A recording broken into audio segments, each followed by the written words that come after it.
nous sommes le dimanche avant la croix et nous fêtons également la fête de la nativité de la Mère de Dieu.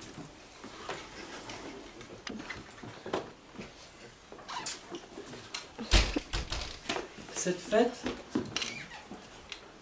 je voudrais avant tout vous parler de cette présence de la Mère de Dieu auprès de la croix.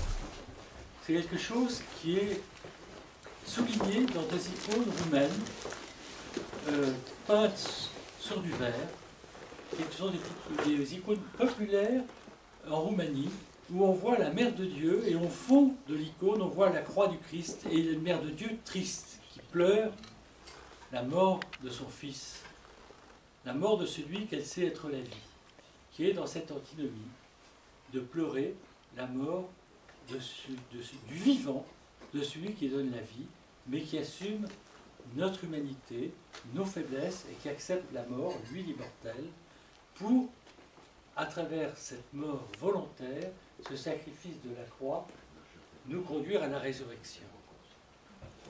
Mais dans notre vie spirituelle, personnelle, comment pouvons-nous vivre cela? Je dirais, il y a deux façons d'aborder la croix. Quand le Christ dit « Celui qui veut être mon disciple devra prendre sa croix chaque jour et me suivre », il parle de la croix comme des épreuves. Et les pères spirituels parlent de la croix comme des épreuves ou des épreuves comme une croix. Et parfois plusieurs croix. Pour vous mettre dans l'atmosphère de cette croix, je vais commencer par un récit qui est dans la vie, dans les récits monastiques de Jean le Meuchus, de Saint Jean Meuchus, qui a écrit un livre qui s'appelle Le Pré spirituel, qui est du 7e siècle, et qui avait visité beaucoup de monastères qui avaient recueilli des récits. Et dans ce récit, il raconte qu'il y avait un moine dans un monastère où il lui semblait qu'il était maltraité, incompris de son higoumène, voire persécuté par les autres moines. Et vous savez, la vie communautaire engendre ses propres épreuves.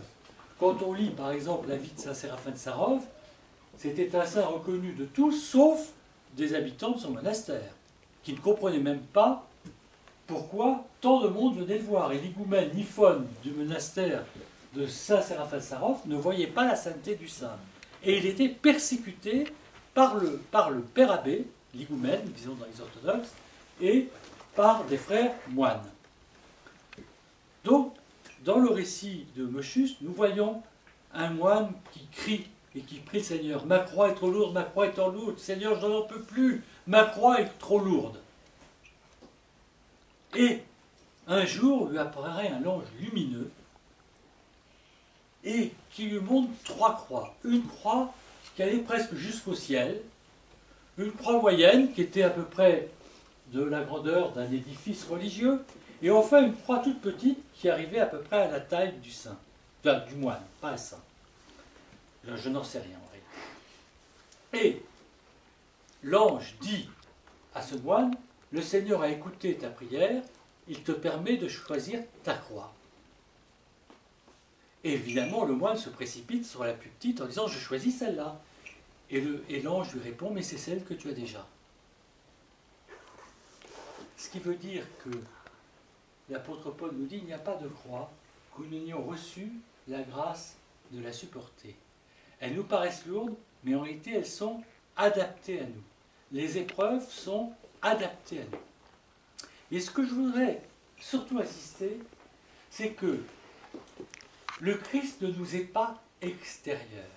Tant que nous regardons la croix du Christ comme quelque chose d'extérieur, un sacrifice dans lequel nous sommes des spectateurs, alors nous ne sommes pas participants au sacrement de la croix. Qu'est-ce que veut dire être participant au sacrement de la croix? L'apôtre Paul nous dit que tout commence au baptême.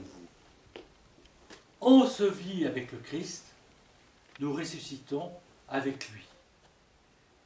Les 3 jours au tombeau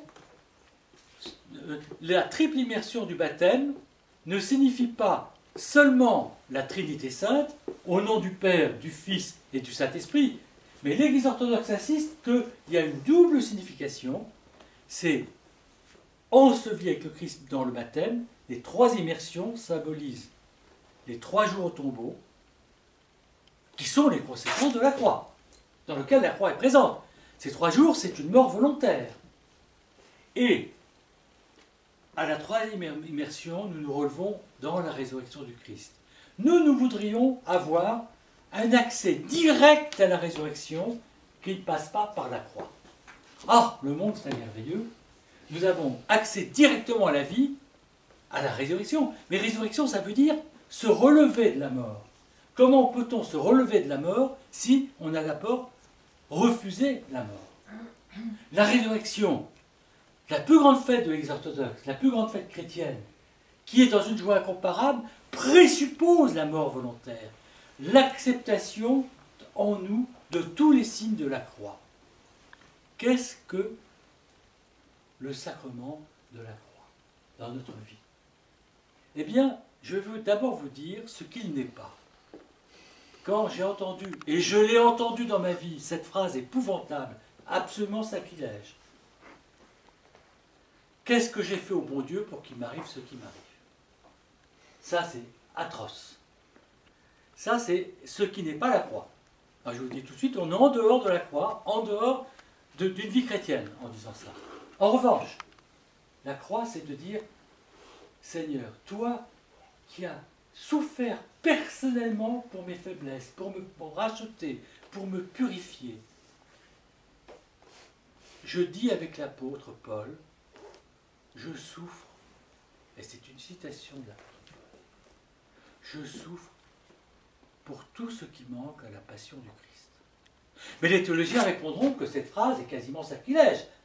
Pourtant, elle est d'apôtre Paul, car rien ne manque à la passion du Christ. Si, justement, le Christ a laissé un espace dans sa chair blessée, dans sa chair crucifiée, dans sa chair couronnée d'épines, dans sa chair humiliée sur laquelle on a craché, un espace pour que s'agrègent nos chairs blessées, nos chairs crucifiées, nos chairs souffletées, nos âmes qui saignent, et que ces souffrances se rapportent au mystère de sa crucifixion et deviennent sacrement du moment que nous les lui offrons.